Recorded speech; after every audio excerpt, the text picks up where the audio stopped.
Hello all, welcome to Vis club. Vis club లో మనం machine 30 అనే సిరీస్ అనేది స్టార్ట్ చేసాం. అది మీ అందరికీ తెలిసిందే. ఆల్రెడీ టెలిగ్రామ్ లో మనం డైలీ పీడిఎఫ్స్ అనేది పోస్ట్ చేయడం జరుగుతుంది. ఈ 8 సబ్జెక్ట్స్ ఏవైతే ఉన్నాయో, ఈ టోటల్ 8 సబ్జెక్ట్స్ నుంచి కూడా ఎవ్రీడే 30 క్వశ్చన్స్, ఇంపార్టెంట్ 30 క్వశ్చన్స్ అనేవి మనం పోస్ట్ చేస్తున్నాం. ఎవరికైతే ఈ పీడిఎఫ్ కావాలో వాళ్ళు టెలిగ్రామ్ గ్రూప్ లో జాయిన్ అవ్వండి. ఎవ్రీడే మార్నింగ్ మీకు పీడిఎఫ్స్ అనేవి ప్రొవైడ్ చేయడం జరుగుతుంది. ఓకే, మనం చూసుకుంటే ఆల్రెడీ ప్రీవియస్ వీడియోలో మన హిస్టరీకి సంబంధించి ఒక 4 బిట్స్ అనేవి డిస్కస్ చేసుకోవడం జరిగింది. ఈ పీడిఎఫ్ ఆల్రెడీ మన టెలిగ్రామ్ ఛానల్లో అనేది ప్రొవైడ్ చేశాను. మీకు కావాలనుకునేవారు please join us in Telegram channel. Question discuss చేసేటప్పుడు ఓన్లీ ఆ question and answer news reading లా కాకుండా కొంచెం ఎలాబొరేటెడ్ గా ఆప్షన్స్ కోసం కూడా మనం కొంచెం డిస్కస్ చేసుకుంటే మనకి కొంచెం ఎక్కువ సబ్జెక్ట్ ని కవర్ చేయడానికి అవకాశం ఉంటుంది. అలాగే హిస్టరీ సబ్జెక్ట్ డిస్కస్ చేస్తున్నాం కదండి, ఓన్లీ హిస్టరీలోనే ఉండిపోకుండా relate the subject to the other subjects అనమాట.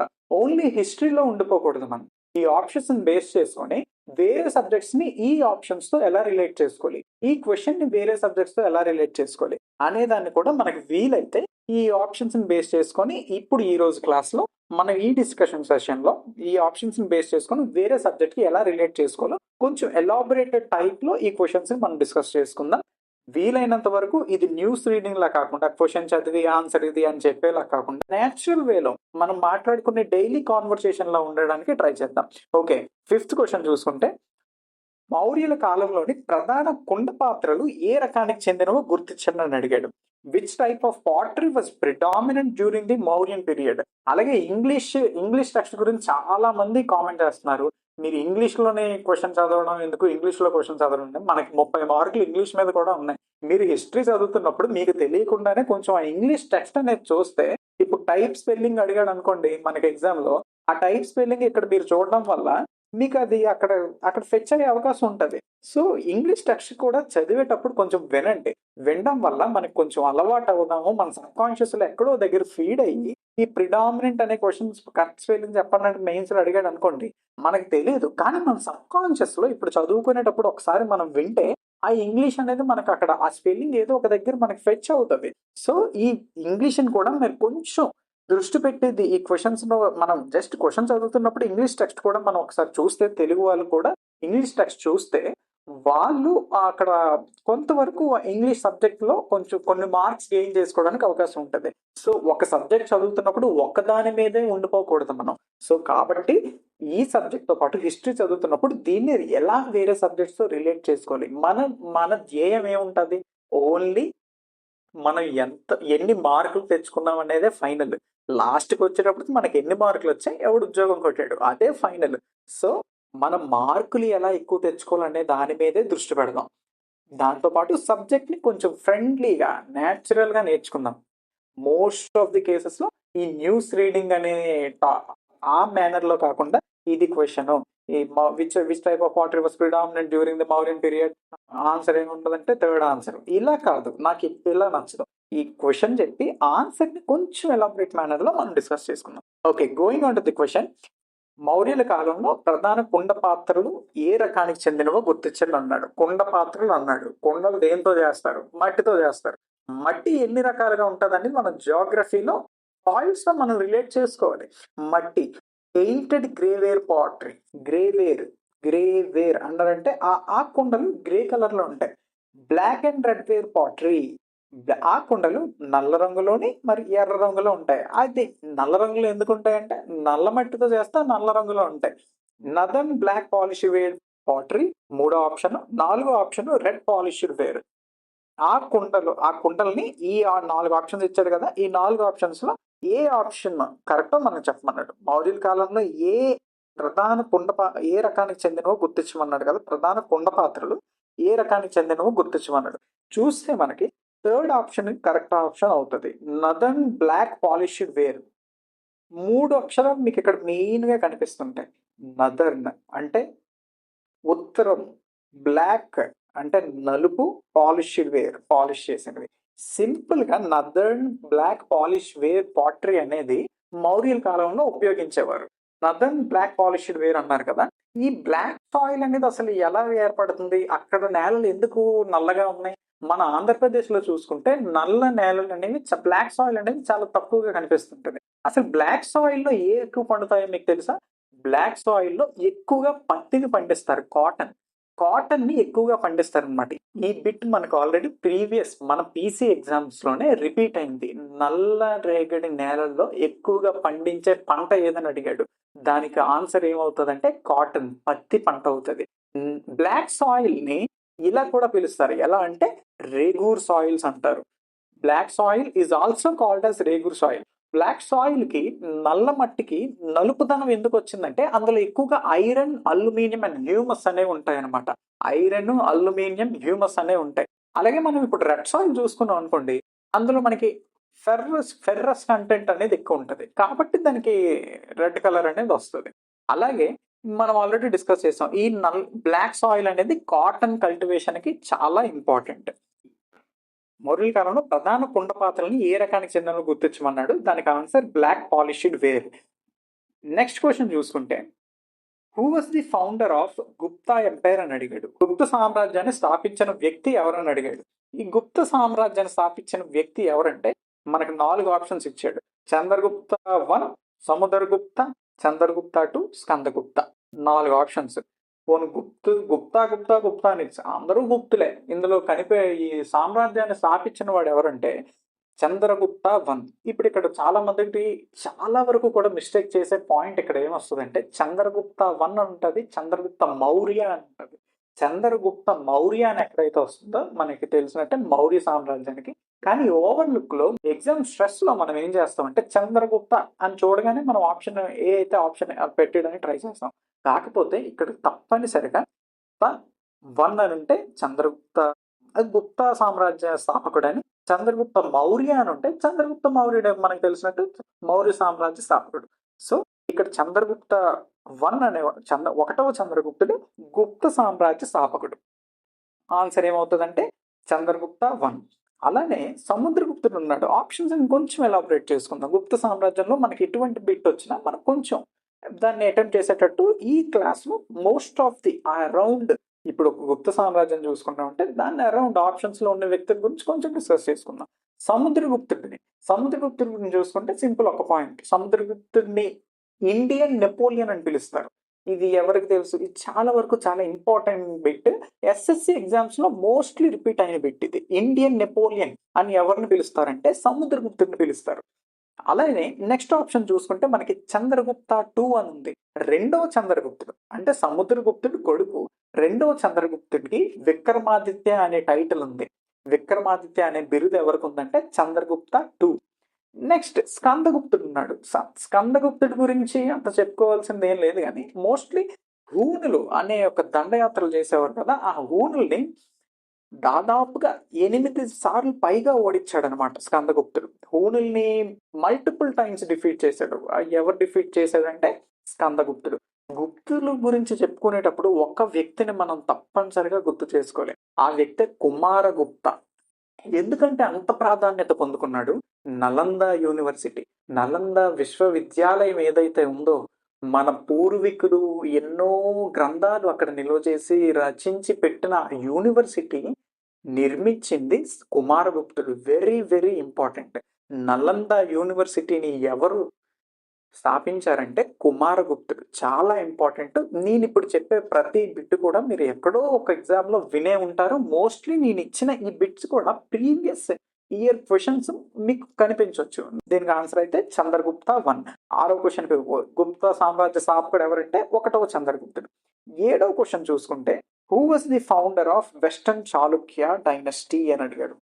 పశ్చిమ చాళుక్య డైనస్టీని ఎవరు స్థాపించారు అని అడిగాడు. ఇక్కడ 4 ఆప్షన్స్ ఇచ్చాడు. ఈ 4 ఆప్షన్స్ లో కూడా ఆన్సర్ అనేది లేదు. సో 4 ఆప్షన్స్ పక్కన పెడితే పశ్చిమ చాళుక్య సామ్రాజ్యాన్ని స్థాపించిన వాడు తైలప 2, 2వ తైలప.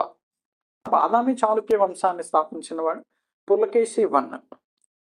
ఆప్షన్స్ ఇక్కడ తప్పుగా ఇచ్చారు. సో ఈ ఆప్షన్స్ ని తీసేస్తే who is the founder of western Chalukyan dynasty, పశ్చిమ చాళుక్య డైనస్టీని ఎవరు స్థాపించారంటే తైలప 2. ఓకే, నెక్స్ట్ క్వశ్చన్కి వెళ్తే, క్వశ్చన్ పెద్దగా ఉందని మనం భయపడకూడదు. క్వశ్చన్ అంత పెద్దగా ఉంటే మనకి ఆన్సర్ దొరకడానికి అంత సింపుల్గా ఉంటుంది అనమాట.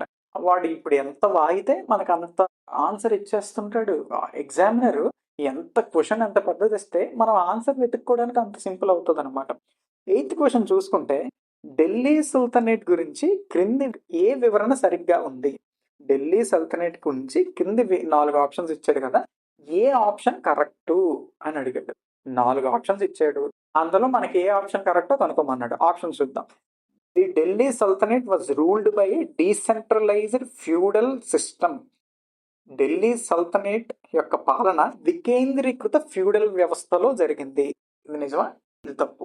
రెండవ ఆప్షన్ చూసుకుంటే, ఢిల్లీ సుల్తాన్లు భూమి ఆదాయ వ్యవస్థను పూర్తిగా రద్దు చేశారని అడిగాడు. భూమి మీద పన్ను వేయలేదా ఢిల్లీ సుల్తాన్లు? ఇది మనం చూసుకుంటే ఢిల్లీ సల్తనేట్ల కాలంలో, మధ్యయుగ భారతదేశ చరిత్రలో ఢిల్లీ సుల్తాన్లు వస్తారు కదా, వీళ్ళ కాలంలో ల్యాండ్ రెవెన్యూ మీద ట్యాక్స్ లేదా? ఎందుకు లేదు? మనం చాలా మట్టుకు పన్నుల మీద మనం ఫోకస్ చేయాల్సిన అవసరం ఉంటుంది. పన్నులు, వివిధ రకాలైన పన్నులు, ఎంత శాతం పన్ను వేస్తున్నారు, ఇది దానికి సంబంధించిన ఆప్షన్. ఇది ఢిల్లీ సుల్తనేట్లు ల్యాండ్ రెవెన్యూ ట్యాక్స్ పన్నుని ఎక్కడ నిషేధించాలని రెండో ఆప్షన్ చెప్తుంది. కానీ కాదు, మనకి తెలిసినంత వరకు ఖరజ్ అనే ట్యాక్స్ ఉంది, ఖమ్స్ అనే ట్యాక్స్ ఉంది, జకాత్ అనే ట్యాక్స్ ఉంది, ఘరీ అనే ట్యాక్స్ ఉంది, జిజియా అనే ట్యాక్స్ ఉంది, చరాయ్ అనే ట్యాక్స్ ఉంది. ఇప్పుడు నేను చెప్పినవన్నీ కూడా పన్నులు. ఇక్కడ ఎస్పెషల్లీ ల్యాండ్ రెవెన్యూ గురించి అడిగాడు.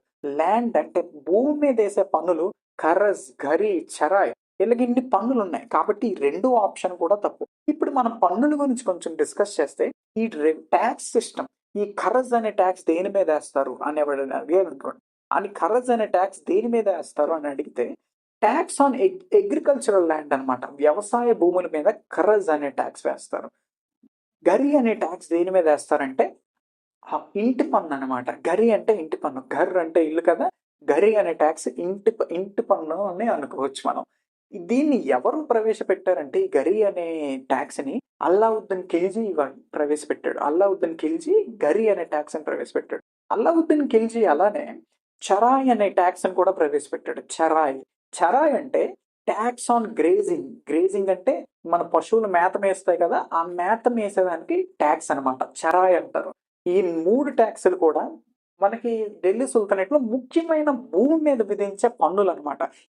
ఖరజ్, ఘరీ, చరాయ్, ఈ 3 ట్యాక్స్ ఇంపార్టెంట్. అలాగే ఖమ్స్ అని ఉంటది. 1/5 వంతు. ఇప్పుడు ఒక దగ్గరికి యుద్ధానికి వెళ్ళి అక్కడ యుద్ధం చేయించాక అక్కడ ఉన్న వస్తువులు వాటిల్లో 1/5 వంతు అనేది రాజుకు సమర్పించాల్సి ఉంటది. అలాగే జకాత్ అని ఉంటది. 2.5% ఫుడ్ గ్రెయిన్స్ మీద రాజుకి పన్ను చెల్లించాల్సి ఉంటది. జిజియా మనందరికీ తెలిసిన ఫేమస్ అనమాట. జిజియా ట్యాక్స్ ఆన్ నాన్ ముస్లిమ్స్, ముస్లింయేతరుల మీద వేసే పన్ను ఇది జిజియా. ఇలా మనకి ఇక్కడ ఇన్ని రకాలైన పన్నులు విధిస్తుండగా ఢిల్లీ సుల్తానేట్, ఇప్పుడు ఈ రెండో ఆప్షన్ కరెక్టా? ఢిల్లీ సుల్తానేట్ ల్యాండ్ రెవెన్యూని రద్దు చేయలేదు, అబాలిష్ చేసిందని ఇక్కడ అడిగాడు. కాకపోతే ఢిల్లీ సుల్తానేట్ ల్యాండ్ రెవెన్యూని రద్దు చేయలేదు. సో ఈ రెండో ఆప్షన్ కూడా తప్పు. 1 తప్పు, 2 తప్పు. మూడో ఆప్షన్ చూస్తే, the Delhi sultanate focused solely on trade and commerce. వీళ్ళు కేవలం వాణిజ్యం మరియు వ్యాపారం పైన మాత్రమే దృష్టి పెట్టారా? లేదు. ఢిల్లీ సుల్తానేట్ లో యుద్ధాలు చేయలేదా? కేవలం వ్యాపారం చేసుకొని ఉన్నారా? వాణిజ్యం ఒక్కటే చేశారా? లేదు, యుద్ధాలు చేశారు, భూభాగాన్ని ఆక్రమించుకున్నారు, వేరే యొక్క రాజ్యాలను ఆక్రమించుకున్నారు. కాబట్టి మూడో ఆప్షన్ కూడా తప్పు. దీనితో పాటుగా, అంటే వాణిజ్యంతో పాటుగా వేరే పనులు కూడా చేశారు, కానీ కేవలం వాణిజ్యం వ్యాపారం మాత్రమే చేయలేదు.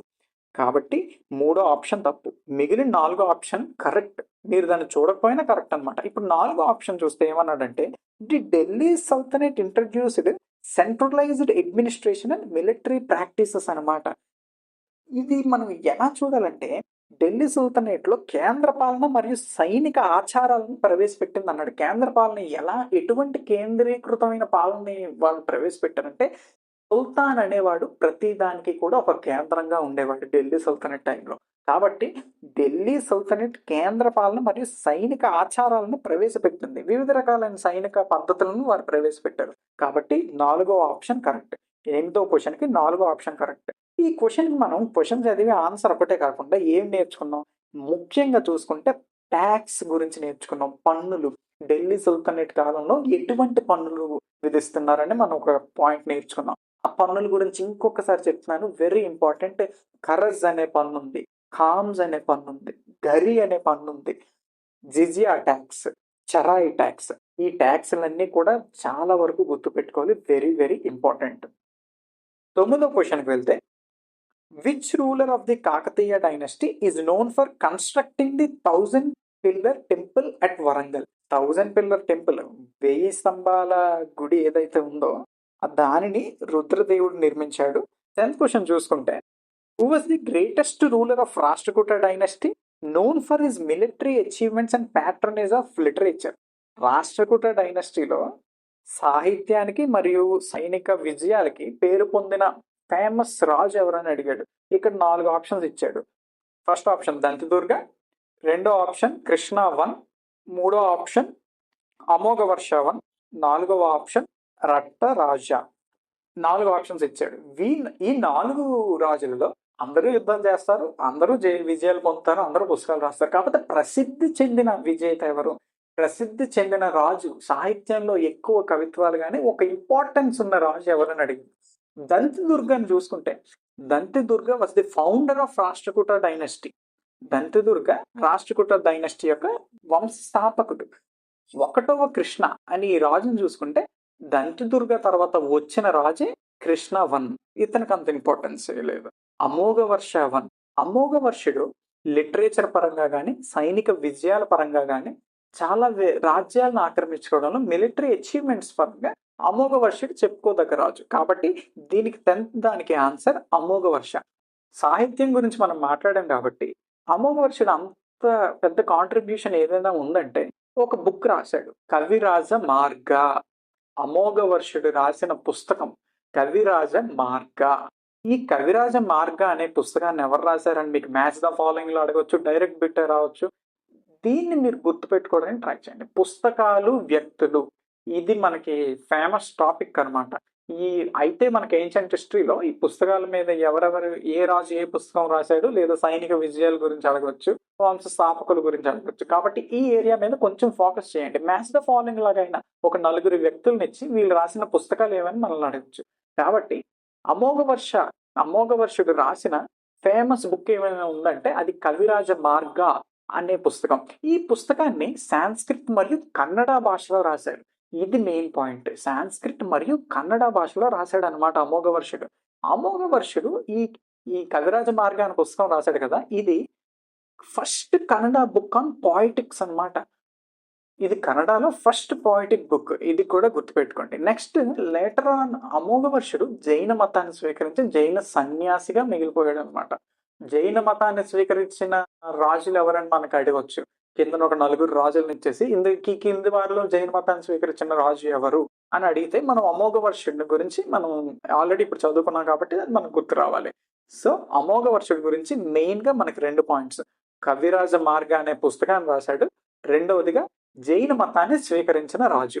ఓకే, నెక్స్ట్ 11వ క్వశ్చన్కి వెళ్తే, why did the Portuguese lose their dominant position in Indian Ocean to the Dutch and the British by the 17th century? 17వ శతాబ్దం సమయంలో పోర్చుగీస్ వారు వాళ్ళ యొక్క ఆధిక్యతని ఎందుకు కోల్పోయారు అని అడిగాడు సింపుల్ గా. దానికి 4 ఆప్షన్స్ ఇచ్చాడు. చెప్పాను కదా, క్వశ్చన్ ఎంత పెద్దగా ఉండి ఆప్షన్స్ అంత పెద్దగా ఉంటే మనకు ఆన్సర్ అంత సులువు అయిపోద్ది. ఫస్ట్ ఆప్షన్ చూసుకుంటే, the Portuguese were weekend by their failure to establish effective political alliances with local rulers. Regional గా ఉండే ఆ లోకల్ రూలర్స్ తో వాళ్ళు సన్నిహిత్యాన్ని కోల్పోయారు అని చెప్పాడు. వాళ్ళతో ఫ్రెండ్లీ రిలేషన్స్ ని ఎస్టాబ్లిష్ చేయడంలో పోర్చుగీస్ వారు విఫలమయ్యారని అన్నాడు. కాకపోతే ఇది 100% తప్పు. ఎందుకంటే పోర్చుగీస్ వారు వచ్చినప్పుడు పోర్చుగీస్ వారికి మంచి ఫ్రెండ్ ఎవరైనా ఉన్నారంటే కృష్ణదేవరాయలు. అలానే చాలా మంది లోకల్ రూలర్స్ తో వాళ్ళు ఫ్రెండ్షిప్ చేసుకోవడం జరిగింది. వాళ్ళందరూ ఏం విఫలం కాలేదన్నమాట. కాబట్టి 1వ ఆప్షన్ తప్పు. రెండో ఆప్షన్ మనం చూసుకుంటే, Portuguese military was outdated and lacked modern naval technology compared to the Dutch and British అన్నాడు. ఏంటంటే పోర్చుగీస్ మిలిటరీ పాతబడిపోయింది, వాళ్ళు పాత పద్ధతులను పాటిస్తున్నారు, మరియు lacked modern naval technology compared to the Dutch and British అనమాట. డచ్ మరియు బ్రిటిష్ వారితో పోల్చుకుంటే ఈ పోర్చుగీస్ వాళ్ళు చాలా పాత పడిపోయిన ఎక్విప్మెంట్‌ని నౌకాయానానికి సంబంధించిన నౌకలే గాని, షిప్సే గాని వాటిని చాలా పాత షిప్స్‌ని వాడుతున్నారు. లేదా నౌకాయానానికి సంబంధించిన వస్తువులు వాడుతున్నారని రెండో ఆప్షన్. ఇక్కడ మనం గమనించాల్సింది ఒకటే. భారతదేశానికి మొట్టమొదట వచ్చిన యూరోపియన్లు ఎవరు అంటే పోర్చుగీస్ వారే. వారి దగ్గర అధునాతనమైన నౌకాయానానికి సంబంధించిన సామాగ్రి లేకపోతే, షిప్పులు లేకపోతే వాళ్ళు భారతదేశానికి వచ్చిన మొట్టమొదటి వారు ఎందుకు అవుతారు? బ్రిటిష్ వారు రాలేరా? డచ్ వారు రాలేరా? కాబట్టి ఈ ఆప్షన్ ఖచ్చితంగా తప్పు. వాళ్ళ దగ్గర మోడర్న్ ఎక్విప్మెంట్ అనేది అప్పటికే ఉంచుకోవడం జరిగింది పోర్చుగీస్ వారు.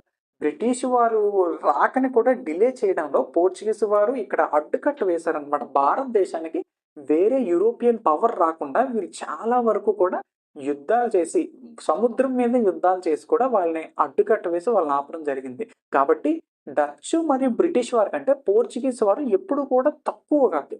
పోర్చుగీస్ వారు well established modern naval equipment తో ఉన్నారు. వాళ్ళ మిలిటరీ కూడా వెల్ ఎస్టాబ్లిష్డ్ అనమాట.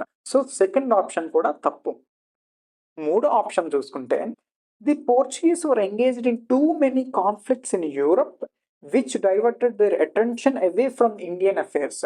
సో ఇది వాళ్ళు యూరప్ లో ఎక్కువ ఈ గొడవల్లో విలీనం అయిపోయారు. దాని వలన ఇండియాకి సంబంధించిన వర్తకం మీద కొంచెం పెడచెవిన పెట్టారు అని ఈ మూడో ఆప్షన్ చెప్తుంది. ఇది కూడా తప్పు.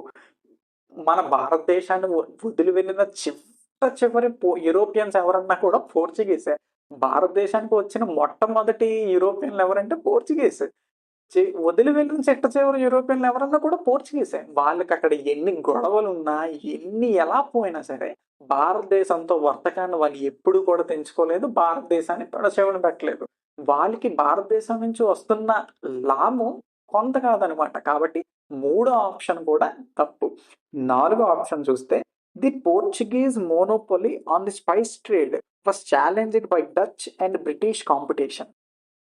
డచ్ మరియు బ్రిటిష్ పోటీ కారణంగా ఈ మసాలా వాణిజ్యం ఉంది కదా, వీళ్ళందరూ రావడానికి కారణం మసాలాలే కదా. ఇప్పుడు ఇండియన్ స్పైసెస్ ఏవైతే ఉన్నాయో అవే యూరోపియన్స్ ని సీ రూట్ కనుక్కునేలా చేసింది, సముద్ర మార్గాన్ని కనుక్కునేలా చేసింది. డచ్ మరియు బ్రిటిష్ పోటీ కారణంగా మసాలా వాణిజ్యంపై పోర్చుగీస్ మోనోపలికి సవాలు వచ్చింది. అవునా కాదా? ఇది కరెక్ట్. ఇది ఇప్పుడు పోర్చుగీస్ వారు 1498 సంవత్సరంలో వాస్కోడగామా కాలికట్కి వచ్చాడు. జామరిన్ రాజుగా ఉన్నాడు అక్కడ. అప్పుడు నుంచి 100 సంవత్సరాలు, 1500 సంవత్సరం నుంచి 1608 సంవత్సరం వరకు కూడా బ్రిటిష్ వారు 1608లో వచ్చారు, డచ్ వారు 1605లో వచ్చారు.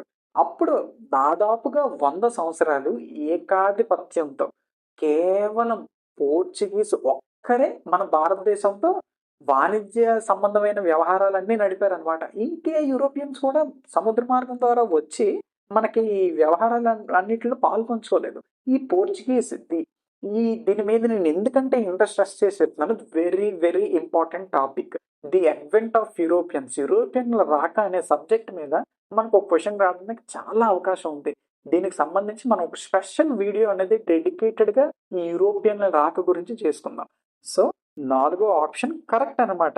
సో ఇక్కడ చూస్తే మనకి నాలుగో ఆప్షన్లో పోర్చుగీస్ 100 సంవత్సరాల వరకు ఎవరు రాలేదు. 100 సంవత్సరాల తర్వాత ఈ బ్రిటిషర్స్ మరియు డచ్ వాళ్ళు వచ్చాక వీళ్ళకి కాంపిటీషన్ ఎక్కువైందనమాట. అప్పటి వరకు ఈజీగా ట్రేడ్ చేసుకునే వాళ్ళు, బ్రిటిష్ డచ్ వచ్చే కాంపిటీషన్ ఎక్కువయ్యి యుద్ధాలు, వీళ్ళకి యుద్ధాలు, ఇవన్నీ సపరేట్ టాపిక్, ఇవన్నీ జరగడం జరిగింది. కాబట్టి వీళ్ళ మోనోపాలీ అనేది తగ్గిపోయింది. దానికోసం ఇది కరెక్ట్ అనమాట. నాలుగో ఆప్షన్ కరెక్ట్ అవుతుంది. 12వ క్వశ్చన్ చూసుకుంటే the battle of Plassey was fought between Siraj-ud-Dawla and the British. What was the key reason behind Siraj-ud-Dawla's downfall in the battle? Battle of Plassey. British సామ్రాజ్య స్థాపనకు పునాది వేసిన యుద్ధం ఏది? డైరెక్ట్ బిట్, చాలా ఎగ్జామ్స్లో అడిగాడు. బ్రిటిష్ సామ్రాజ్య స్థాపనకు పునాది వేసిన యుద్ధం ఏది అని అడిగాడు. పునాది వేసిన యుద్ధం, దీనికి ఆన్సర్ ఏదైతే ఉందో అది ప్లాసీ యుద్ధం. ప్లాసీ యుద్ధం బ్రిటిష్ సామ్రాజ్య స్థాపనకు పునాది వేసింది. అయితే ఈ ప్లాసీ యుద్ధం ఎవరెవరికి మధ్య జరిగింది? సిరాజుద్దౌలా మరియు బ్రిటిషర్స్కి. బ్రిటిష్ సైన్యానికి ఆధిపత్యం వహించిన వాడు ఎవరంటే రాబర్ట్ క్లైవ్. Robert Clive. సిరాజుద్దౌలాకి రాబర్ట్ క్లైవ్కి మధ్య 1757 జూన్ 23 తేదీతో మొత్తం తేదీని గుర్తుపెట్టుకోండి. మంత్, డేటు, ఇయర్ మొత్తం గుర్తుపెట్టుకోండి. 1757 జూన్ 23న సిరాజుద్దౌలాకి రాబర్ట్ క్లైవ్కి బ్యాటిల్ ఆఫ్ ప్లాసీ యుద్ధం జరిగింది. అయితే ప్లాసీ యుద్ధంలో సిరాజుద్దౌలా ఎందుకు ఓడిపోయాడు అని క్వశ్చన్ అడిగాడు. సిరాజుద్దౌలా ఎందుకు ఓడిపోయాడు? 4 ఆప్షన్స్ ఇచ్చాడు. 4 ఆప్షన్స్ చూసుకుంటే, యుద్ధం సమయంలో అతని స్నేహితుల నుంచి మద్దతు లేకపోవడం అన్నాడు. స్నేహితుల నుంచి మద్దతు లేకపోవడం తప్పు. రెండవ ఆప్షన్ చూసుకుంటే, బ్రిటిష్ యొక్క ఉన్నతమైన కుంభకోణం ఇచ్చాడు. ఇది కుంభకోణం కదా. ఆర్టిలరీ అంటే వెపన్స్, ఇవి యుద్ధంలో వాడే పనిముట్లు, ఇవన్నీ కూడా. ఇది కూడా తప్పు. ఎందుకంటే బ్రిటిష్ వారితో సమానంగానే మన సిరాజుద్దౌలా దగ్గర కూడా వెపన్స్ అనేవి చాలా వరకు ఉన్నాయి. కాబట్టి రెండో ఆప్షన్ కూడా తప్పు. మూడో option, Mir Jafar's betrayal and the British use of espionage. Espionage అంటే ఈ స్పైస్ ఉంటారు కదా, స్పైస్ అనమాట, గూఢాచారులు. ఇది కొంతవరకు కూడా మీరు పక్కన పెట్టండి. ఎందుకంటే 4వ ఆప్షన్ కూడా ఉంది. 3వ ఆప్షన్ చదివేసి మనం కరెక్ట్ అని టిక్ పెట్టేలాం. 4వ ఆప్షన్ కూడా చదివి 3వ దానికి మళ్ళీ వద్దాం. 4వ ఆప్షన్ ఏమిచ్చాడు? తన సైన్యంపై నియంత్రణ సాధించలేకపోవడం అన్నాడు. ఇది తప్పు. ఎందుకంటే సైన్యం పైన నియంత్రణ ఉంది. కాబట్టి 3వ ఆప్షన్ ఇంకొకసారి చూస్తే, Mir Jafar's betrayal and the British use of espionage. British వారు గూఢాచారం వాడడం. మీర్ జాఫర్ ఎవరంటే సిరాజుద్దౌలా యొక్క సైన్యాధికారి. సిరాజుద్దౌలా యొక్క సైన్యాధికారి మోసం చేస్తాడు సిరాజుద్దౌలాని. బ్యాటిల్ ఆఫ్ ప్లాసీ అనే లెసన్ మనం చదువుకుంటున్నప్పుడు ఈ టాపిక్ మీద ఎక్కువ డిస్కస్ చేద్దాం. 12వ క్వశ్చన్కి ఆన్సర్ ఏదంటే 3వ ఆప్షన్. సిరాజుద్దౌలా యొక్క సైన్యాధికారి అయిన మీర్ జాఫర్ మోసం చేయడం వల్ల బ్రిటిష్ వారితో చేతులు కలిపి యుద్ధం మధ్యలోనేమొచ్చి సైన్యాన్ని వదిలేసి అటువైపు వెళ్ళిపోయి ప్లేట్ షిఫ్ట్ చేసేస్తే సిరాజుద్దౌలా షాక్ అయ్యి మొత్తానికి యుద్ధం ఓడిపోతాడు అనమాట. సింప్లీ అది. 3వ ఆప్షన్ కరెక్ట్. ప్లాసీ యుద్ధం ఎప్పుడు జరిగిందంటే 1757 జూన్ 23. ఎవరెవరికి మధ్య జరిగిందంటే సిరాజుద్దౌలా మరియు రాబర్ట్ క్లైవ్. సిరాజుద్దౌలా యొక్క సైన్యాధికారి ఎవరు అంటే మీర్ జాఫర్. 13వ question very important. Which of the following acts introduce the system of special electorate for Muslims in India? ముస్లిమ్స్కి స్పెషల్ ఎలక్టరేట్ ఈ కింద ఇచ్చిన యాక్ట్స్ లో ఏ యాక్ట్ నుంచి వచ్చింది, ఏ చట్టం నుంచి వచ్చింది అని అడిగాడు. 4 చట్టాలు ఇచ్చాడు. 4 చూసుకుంటే, the Indian council act 1909, the government of India act 1919, the Montagu Chelmsford reforms. ఈ 2 and 3 ఆప్షన్స్ రెండు ఒకటే. 4వగా చూస్తే government of India act 1935. 4 options ఇచ్చాడు. 4 ఆప్షన్స్ చూసుకుంటే 1909ని మార్లమింటో రిఫార్మ్స్, 1919ని మాంటేగ్ చెమ్స్ఫోర్డ్ రిఫార్మ్స్ అంటారు. చాలా ఇంపార్టెంట్. ఇది హిస్టరీ పరంగా ఇంపార్టెంట్ కాదు, కాకపోతే పాలిటీ పరంగా మనం చూసుకుందాం. పాలిటీ వ్యూలో చూసుకుంటే ఏ చట్టం ద్వారా ముస్లిమ్స్కి స్పెషల్ ఎలక్టరేట్ ఇచ్చాడు? ఇది చూస్తే ముస్లిమ్స్కి దీని కరెక్ట్ ఆన్సర్ ఏమవుతుందంటే 1వ option, the Indian councils act of 1909. దీని ద్వారా ముస్లిమ్స్కి స్పెషల్ ఎలక్టరేట్ అనేది ఇచ్చారు. దీని ఆన్సర్ అయితే అది. కాకపోతే దీని గురించి ఇంకొంచెం డిస్కస్ చేద్దాం. ఇంకొంచెం ఎలాబరేటెడ్గా చూస్తే, అసలు స్పెషల్ ఎలక్టరేట్ అంటే ఏంటి అది ముందు మనకు తెలియాలి. ముస్లిమ్స్కి స్పెషల్ ఎలక్టరేట్ ఇచ్చారు. అసలు స్పెషల్ ఎలక్టరేట్ అంటే ఏంటి? స్పెషల్ ఎలక్టరేట్ అంటే మెంబర్స్ ఆఫ్ స్పెసిఫిక్ కమ్యూనిటీ అనమాట. Member of specific community contest and the same specific community will vote. ఇప్పుడు ముస్లిమ్స్ ఉన్నారనుకోండి, వాళ్ళే ఒక రీజన్లో, ఒక ప్రాంతంలో ముస్లిమ్స్ ఉంటే ఈ స్పెషల్ ఎలక్టరేట్ వల్ల ముస్లిమ్సే పోటీ చేస్తారు. అక్కడి నుంచి ముస్లిమ్స్కి ఓటు ఎవరు వేస్తారు? ఇప్పుడు అందరూ వేస్తున్నాం ఓటు. కానీ స్పెషల్ ఎలక్టరేట్ వల్ల ముస్లిమ్సే ఎన్నుకుంటారు. అర్థమవుతుందా? ముస్లిం పోటీ చేస్తాడు, నిలబడతాడు. అక్కడ ముస్లిమ్స్ వర్గ కమ్యూనిటీకి ఎవరైతే ఉన్నారో ఆ కమ్యూనిటీ మాత్రమే ఓట్ చేస్తారన్నమాట. ఇది స్పెషల్ ఎలక్టరేట్. అర్థమైంది కదా? స్పెషల్ ఎలక్టరేట్ అంటే ఇది. దీనికి ముస్లిమ్స్కి స్పెషల్ ఎలక్టరేట్ ఎక్కడ ఇచ్చారంటే 1909 ది ఇండియన్ కౌన్సిల్ యాక్ట్ ద్వారా ముస్లిం స్పెషల్ ఎలక్టరేట్ అనేది వచ్చింది. అలానే 1919 మాంటేగ్ చెమ్స్ఫోర్డ్ రిఫార్మ్స్ ఉన్నాయి కదా, మాంటేగ్, చెమ్స్ఫర్డ్, ఈ రెండు కూడా పేర్లు, మాంటేగ్ అండ్ చెమ్స్ఫర్డ్. మాంటేగ్ అనేవాడు సెక్రటరీ ఆఫ్ స్టేట్ ఆ కాలంలో, చెమ్స్ఫర్డ్ అనేవాడు వైస్రాయ్ ఆఫ్ ఇండియా. వీళ్ళిద్దరూ కూడా కలిసి ఒక యాక్ట్ తీసుకొచ్చారు. ఈ యాక్ట్ లో 1919 వీళ్ళు ఏం చేశారంటే, ఒక్క ముస్లిమ్స్కే కాదనమాట, సిక్స్ కి, ఇండియన్ క్రిస్టియన్స్ కి, ఆంగ్లో ఇండియన్స్ కి, యూరోపియన్స్ కూడా ఈ స్పెషల్ ఎలక్టరేట్ అనే విధానాన్ని ప్రవేశపెట్టారు. మళ్ళీ చెప్తున్నాను, 1909లో మింటో మార్లే సంస్కరణల ప్రకారం ముస్లిమ్స్ కి స్పెషల్ ఎలక్టరేట్ అనేది వచ్చింది.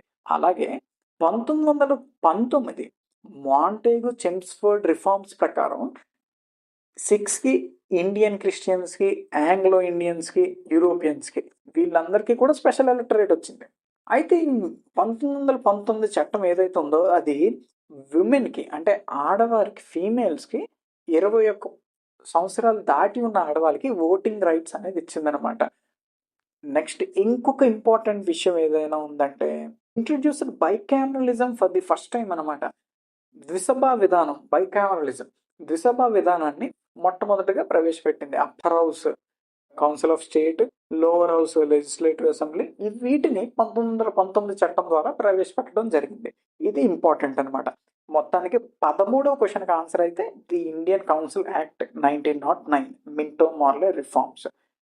ముస్లిమ్స్ కి స్పెషల్ ఎలక్టరేట్ ఇచ్చారు. 14వ క్వశ్చన్ మనం చూసుకుంటే, which of the following was the main aim of the Arya Samaj movement founded by the Swami Dayananda Saraswati? క్వశ్చనే చాలా ఇంపార్టెంట్. క్వశ్చన్ లో మనకు చిన్న పాయింట్ ని చూస్తే ఆర్య సమాజ్ అని ఉంది, స్వామి దయానంద సరస్వతి. ఆర్య సమాజ్ని స్థాపించిన వాడు స్వామి దయానంద సరస్వతి. ఇది గుర్తుపెట్టుకోండి. ఆప్షన్స్ లో చూద్దాం. ఆప్షన్స్ ఏం అడుగుతున్నాడంటే, స్వామి దయానంద సరస్వతి స్థాపించిన ఆర్య సమాజ్ యొక్క ముఖ్య ఉద్దేశం ఏంటి అని అడిగాడు. టు ప్రమోట్ ట్రెడిషనల్ హిందూయిజం, పారంపరిక హిందూవాదాన్ని ప్రోత్సహించడం ఒకటో ఆప్షన్. రెండో option, to reform and purify Hindu society, Hindu సమాజాన్ని సంస్కరించడము, శుద్ధి చేయడం. మూడో ఆప్షన్ చూస్తే, to promote Christianity in India, భారతదేశంలో క్రైస్తవ ధర్మాన్ని ప్రోత్సహించడం కోసం.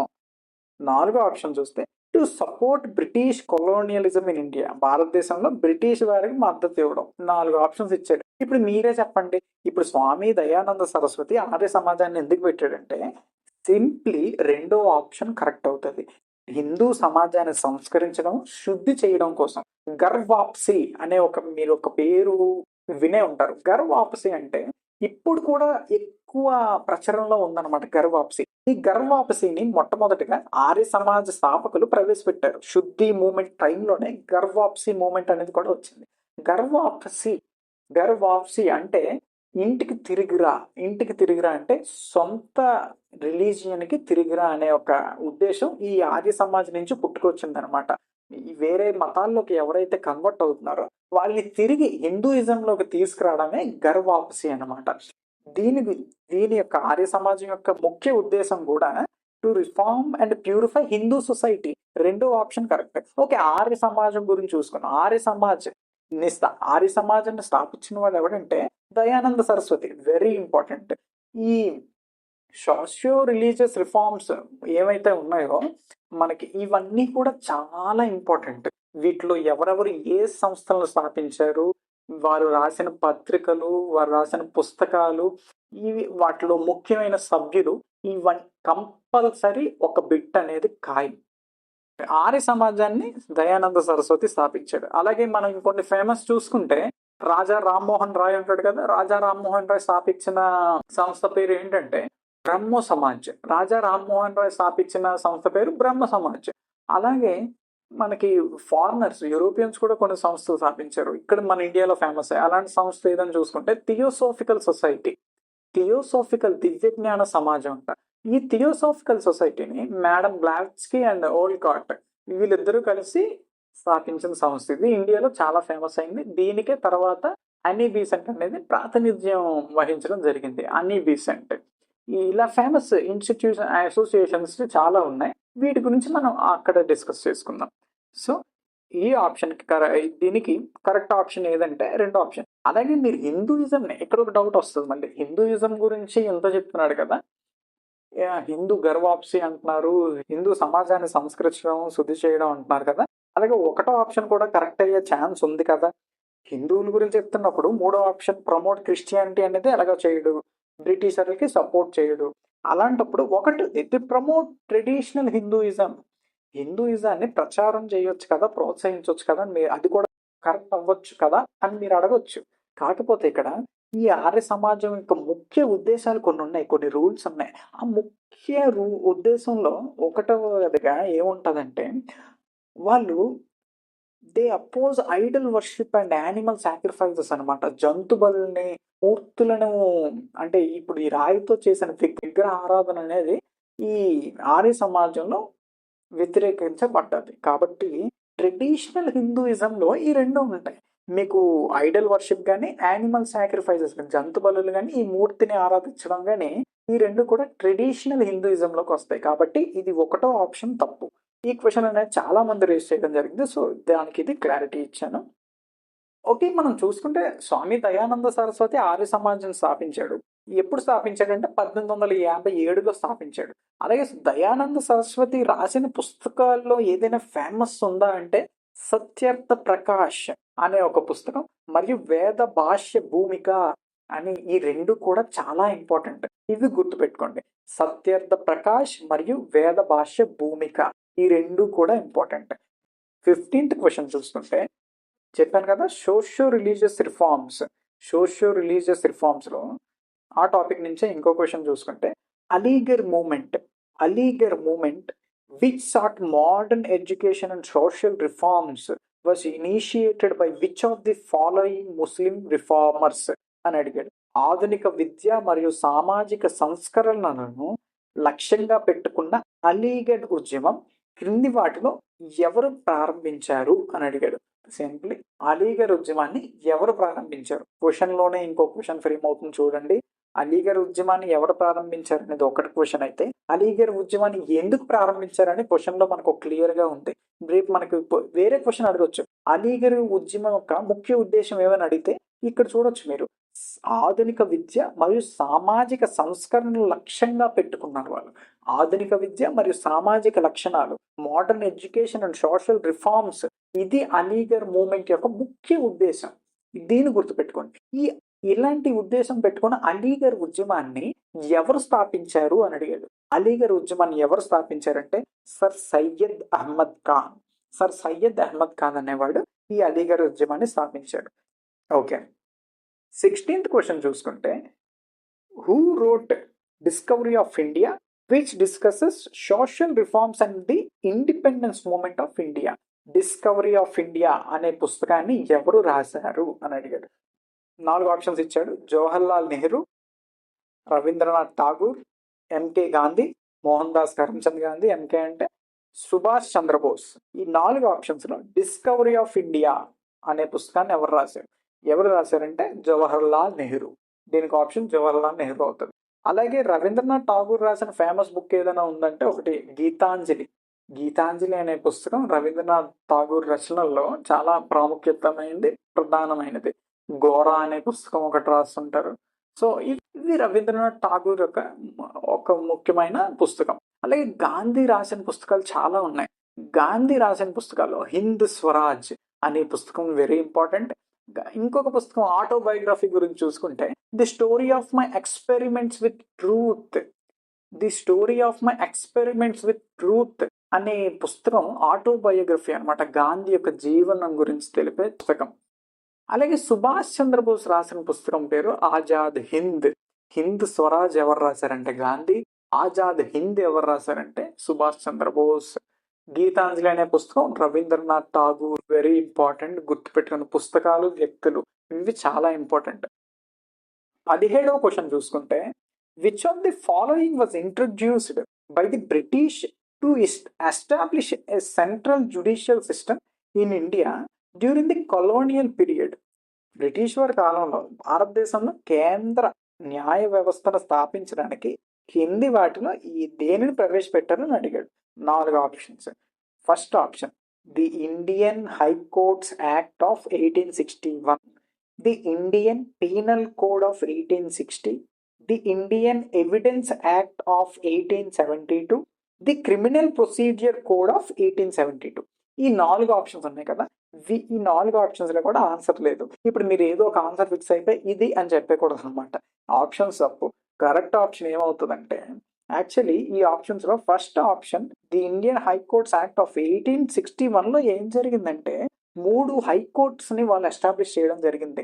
భారతదేశంలో మొట్టమొదటిగా 3 హైకోర్ట్స్ ని ఎస్టాబ్లిష్ చేయడం జరిగింది. ఆ 3 హైకోర్ట్స్ కూడా ఎక్కడెక్కడ పెట్టారంటే కలకట్టాలో ఒకటి, మద్రాసులో ఒకటి, బాంబేలో ఒకటి. 1861 భారతీయ హైకోర్టు చట్టం ప్రకారం 3 హైకోర్టులను ప్రవేశపెట్టారు. కలకట్టాలోని ఒకటి, మద్రాసులో ఒకటి, బాంబేలో ఒకటి. ఈ 3 హైకోర్ట్స్ కూడా గుర్తుపెట్టుకోండి. అయితే ఇక్కడ ఏం జరిగింది, న్యాయ వ్యవస్థ కేంద్రీకృతం అవ్వలేదు. The judicial system was not centralised అనమాట. ఇది వికేంద్రీకృతం అయ్యింది. 1861లో వికేంద్రీకరణ అనేది జరిగింది. కాబట్టి ఇక్కడ కేంద్రీకృతం అవ్వలేదు. ఈ కింద ఇచ్చిన 3 ఆప్షన్స్ కూడా జ్యుడిషియల్ సిస్టమ్ లో ఒక పార్ట్ అనమాట. ఈ పీనల్ కోడ్ గురించి, ఎవిడెన్స్ యాక్ట్ గురించి, క్రిమినల్ ప్రొసీడియర్స్, ఇది ఇక్కడ కేంద్రీకృతం చేయడంలో ఎటువంటి పాత్ర పోషించలేదు. కానీ ఒకటో ఆప్షన్ వికేంద్రీకరణలో ఒక పాత్ర పోషించింది. కాబట్టి ఒకటో ఆప్షన్ కూడా తప్పు. దీనికి ఆన్సర్గా మనం ఏం చెప్పుకోవచ్చు అంటే 1773 రెగ్యులేటింగ్ చట్టం ఏదైతే ఉందో, 1773 regulating act by which supreme court was established for centralised judicial system. 1773వ సంవత్సరంలో ఏదైతే ఆ రెగ్యులేటింగ్ చట్టాన్ని ప్రవేశపెట్టారో అది సుప్రీంకోర్టుని స్థాపనకి పునాదిగా చెప్పుకోవచ్చు. 1774లో సుప్రీంకోర్టు స్థాపన అనేది జరిగింది. సుప్రీంకోర్టుని ఎందుకు స్థాపించారంటే సెంట్రలైజ్డ్ జ్యుడిషియల్ సిస్టమ్ కోసం. ఇది మన క్వశ్చన్కి answer. Sorry for the wrong options. Centralised judicial system కోసం 1773 రెగ్యులేటింగ్ యాక్ట్ ని మనం చెప్పుకోవచ్చు. 18వ క్వశ్చన్ చూసుకుంటే, during whose viceroyalty was the Rowlatt act passed? Rowlatt act ఏ వైస్రాయ్ పాలనలో ఆమోదించబడింది అని అడిగాడు. Lord Curzon, Lord Chelmsford, Lord Irwin, Lord Lytton. 4 options ఇచ్చాడు. అయితే దీనికి ఆన్సర్ చెప్పాలంటే రౌలట్ యాక్ట్ అనేది ఎప్పుడు పాస్ అయింది, రౌలట్ చట్టాన్ని ఎప్పుడు ప్రవేశపెట్టారు అనేది మనకు తెలియాలి. 1919 మార్చి 18న రౌలట్ యాక్ట్ ని ప్రవేశపెట్టారు. గాంధీ నల్ల చట్టం, బ్లాక్ యాక్ట్ అని పిలిచాడు అనమాట. 1919 మార్చి 18న రౌలట్ యాక్ట్ అనేది ప్రవేశపెట్టారు కదా. ఈ రౌలట్ యాక్ట్ 1919 ఇయర్ మనం ఎక్కడ డిస్కస్ చేసాం, 5 క్వశ్చన్స్ లో ఆల్రెడీ డిస్కస్ చేసాం. ముస్లిమ్స్ కి స్పెషల్ ఎలక్టరేట్ ఏ చట్టం ద్వారా ఇచ్చారని చెప్పాను, 1909 మింటే మోర్లో రిఫార్మ్స్ వల్ల వచ్చింది. అలానే దాని కింద ఆప్షన్ లో 1919 గురించి మనం మాంటేగ్, చెమ్స్ఫోర్డ్ అనే ఒక 2 వ్యక్తుల గురించి మాట్లాడుకున్నాం కదా. అక్కడ నేను చెప్పాను కదా, చెమ్స్ఫోర్డ్ అనేవాడు వైస్రాయ్. అంటే 1919లో అక్కడ వైస్రాయ్ ఎవరున్నారు మన భారతదేశానికి? చెమ్స్ఫోర్డ్ ఉన్నాడు.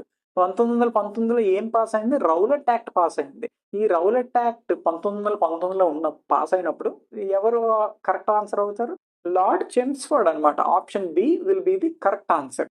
ఓకే. అయితే రౌలట్ యాక్ట్ ఈ బ్లాక్ యాక్ట్ అంటారు అనమాట.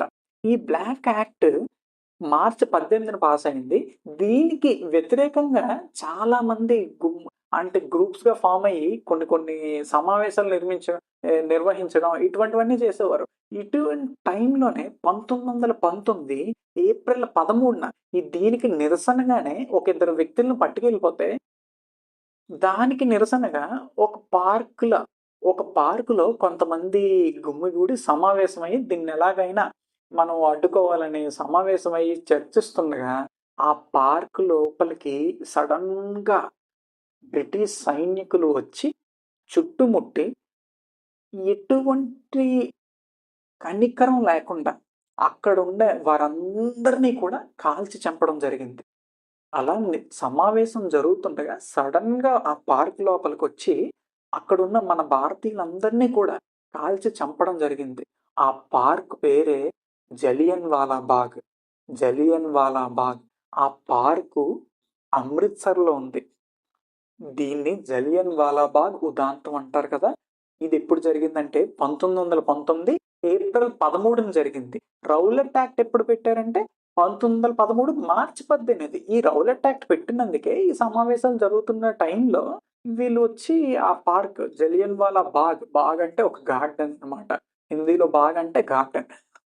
జలియన్ వాలా బాగ్లో వాళ్ళు సమావేశం నిర్వహిస్తున్నప్పుడు బ్రిటిష్ సైన్యాధికారి వచ్చి మన భారతీయుల్ని చంపడం జరిగింది. ఓకే, నెక్స్ట్ క్వశ్చన్ చూసుకుంటే 19వ question. Which movement was launched by Gandhi after the Chauri Chaura incident?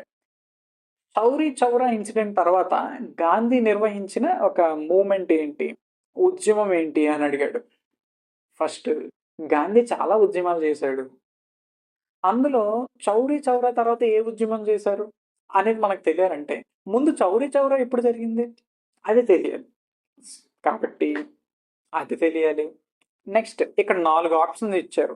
Quit India movement, non cooperation movement, civil disobedience movement, salt satyagraha. ఈ 4 ఆప్షన్స్లో చౌరీ చౌరా తర్వాత ఏ ఉద్యమాన్ని గాంధీ గారు ప్రవేశపెట్టారు, ఏ ఉద్యమాన్ని చేపట్టారని అడిగితే ఆప్షన్స్లో ఇచ్చిన 4 ఉద్యమాలు కూడా ఏ సంవత్సరంలో జరిగాయో తెలియాలి మనకి. అలాగే చౌరీ చౌరా ఏ సంవత్సరంలో జరిగింది తెలియాలి. కాబట్టి సంవత్సరాలు, ఉద్యమాలు మరియు సంవత్సరాలని, ఆ తేదీలను కూడా గుర్తుపెట్టుకోవడానికి ట్రై చేయండి. చౌరీ చౌరా ఉద్యమం అనేది చౌరీ చౌరా సంఘటన అది. నాన్ కోఆపరేషన్ మూమెంట్లో భాగంగా ప్రజలు నిరసనలు తెలుపుతున్న అందులో భాగంగానే చౌరీ చౌరా నాకు ఊర్లోకి వెళ్ళి అక్కడ పోలీస్ స్టేషన్ ఉంటే లోపల పోలీసులు ఉంటాయి, వాళ్ళని బంధించి నిప్పంటిచ్చేస్తారు అనమాట. అక్కడ పోలీసులు సజీవ దహనం అయిపోతారు. దానికి గాను గాంధీ గారు నాన్ కోఆపరేషన్ మూమెంట్ని ఆపేస్తారు. నాన్ కోఆపరేషన్ మూమెంట్ ఎప్పుడు జరిగింది? 1920 ఫిబ్రవరిలో non cooperation moment. Quit India moment ఎప్పుడు? 8 ఆగస్టు 1942. సివిల్ డిసోబీడియన్స్ మూమెంట్ 1930లో జరిగింది. ఉప్పు సత్యాగ్రహం, దండి మార్చ్ అది ఎప్పుడు జరిగిందని 1930లోనే. ఎందుకంటే సాల్ట్ సత్యాగ్రహతోనే సివిల్ డిసోబీడియన్స్ మూమెంట్కి స్టార్ట్ అవడం జరిగింది. కాబట్టి non cooperation movement 1920, Chauri Chaura సంఘటన 1922. 22 కన్నా 20 ముందుగా ఉంది కాబట్టి ఇది కాదు. దీని తరువాత జరిగిన ఉద్యమం ఏదని అడిగాడు. కాబట్టి 1922 తర్వాత మనకి ఇక్కడ సివిల్ డిసోబీడియన్స్ మూమెంట్ ఎప్పుడు జరిగిందని చెప్పుకున్నాం? 1930. So 1930 will be the answer. 20వ క్వశ్చన్ చూసుకుంటే which revolutionary leader founded the Indian independence league in Berlin during world war 1? 1వ ప్రపంచ యుద్ధ సమయంలో బెర్లిన్లో ఇండియన్ ఇండిపెండెన్స్ లీగ్ని స్థాపించిన విప్లవ నాయకుడు ఎవరని అడుగుతున్నాడు. ఆప్షన్స్ ప్రకారం చూసుకుంటే యాక్చువల్లీ ఇండియన్ ఇండిపెండెన్స్ లీగ్ అనేది వీరేంద్రనాథ్ చటోపాధ్యాయ్, భూపేంద్రనాథ్ దత్తా అండ్ లాలా హర్దయాల్ అనేవారు స్థాపించారు. అయితే ఆప్షన్స్ పరంగా మనం వీరితో పాటు కొంతమంది, వీళ్ళు అనేది ముఖ్యంగా వీరేంద్రనాథ్ చటోపాధ్యాయ్, భూపేంద్రనాథ్ దత్తా అండ్ లాలా హర్దయాల్ అనేవాళ్ళు మెయిన్ ఫౌండింగ్ మెంబర్స్ అన్నమాట. వీరితో పాటుగా చాలా మంది మెంబర్స్ అనేవారు ఇండియన్ ఇండిపెండెన్స్ లీగ్లో ఉండడం జరిగింది. అయితే మనకిచ్చిన 4 ఆప్షన్స్లో అడిగాడు కాబట్టి ఇండియన్ ఇండిపెండెన్స్ లీగ్తో సంబంధం ఉన్న వ్యక్తిని మనం ఇందులో ఎంచుకోవాలి. వాళ్ళు ఎవరంటే 3వ option Raja Mahendra Pratap was the one of the founding members of Indian independence league. ఈ క్వశ్చన్ కొంచెం అంబిగ్యూస్ ఆన్సర్స్ అనేవి వస్తున్నాయి. సో దీనికి మీకు తెలిసిన ఆప్షన్ ఏదైనా ఉంటే కామెంట్ చేయండి. ఓకే, ఈ రోజుతో 20 క్వశ్చన్స్ పూర్తయ్యాయి. మిగిలిన 10 క్వశ్చన్స్ మనం నెక్స్ట్ వీడియోలో డిస్కస్ చేసుకుందాం. ఐ హోప్ ఈ వీడియో మీకు కొంతవరకు ఉపయోగపడి ఉండొచ్చు. మీకు ఈ పీడిఎఫ్స్ కావాలంటే కంపల్సరీ మన టెలిగ్రామ్ ఛానల్లో ఫ్రీగా అవైలబుల్గా ఎవ్రీడే మార్నింగ్ అనేది నేను పోస్ట్ చేయడం జరుగుతుంది. So please join in our Telegram channel. మన టెలిగ్రామ్ ఛానల్లో జాయిన్ అండి. Everyday 30 important questions pattern base చేసుకొని కొంతవరకు వెరీ వెరీ ఇంపార్టెంట్ క్వశ్చన్స్ని ఇవ్వడం జరుగుతుంది. అలాగే ఎక్స్ప్లెనేషన్ వీడియోస్ మీకు ఇంకా కంటిన్యూ చేయాలా వద్దా ప్లీజ్ చెప్పండి. దాన్ని బట్టి నేను నెక్స్ట్ వీడియోస్ చేయాలా వద్దా అని డిసైడ్ చేస్తాను. Okay, thank you. విస్ క్లబ్.